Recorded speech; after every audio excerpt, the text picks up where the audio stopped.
মঙ্গলবার দুপুরে হাসপাতালে পৌঁছে যান মুখ্যমন্ত্রী মমতা বন্দ্যোপাধ্যায়। ভিতরে গিয়ে শিল্পীর খোঁজ নিয়ে তিনি বেরিয়ে আসেন হাসপাতালের বাইরে। সঙ্গে ছিলেন কলকাতার মেয়র ফিরহাদ হাকিম, কলকাতার পুলিশ কমিশনার বিনীত গোয়েল, রাজ্যের মন্ত্রী অরূপ বিশ্বাস, মন্ত্রী তথা সঙ্গীতশিল্পী ইন্দ্রনীল সেন। হাসপাতালের সামনে দাঁড়িয়ে তিনি সংবাদ মাধ্যমকে বলেন, চিকিৎসকদের যদি কিছু বলার থাকে বলুন, তারপর আমি বলব। রাশিদের ছেলে রয়েছেন এখানে। ও ভালো গান করে।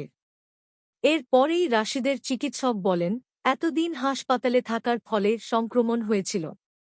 ওকে ভেন্টিলেশনে পাঠাতে হয়। ওকে রিভাইভ করতে পারিনি। 3-4-5 মিনিটে তিনি মারা যান। এর পরেই মমতা বলেন, রশিদ আমার ভাইয়ের মতো। গঙ্গাসাগর থেকে জয়নগরে গিয়ে ফোন এসেছিল। নবান্নে ফিরে খবর আসে কিছু একটা হয়েছে। রাশিদ আলী খান বিশ্ববিখ্যাত নাম। ওর পরিচয় দিতে হবে না। বাংলাকে ভালোবেসে বাংলায় থেকে গিয়েছেন। বিশ্বের সব প্রান্তে গিয়ে প্রচার করেছেন। 1968 সালের 1 জুলাই উত্তরপ্রদেশে জন্ম রাশিদের।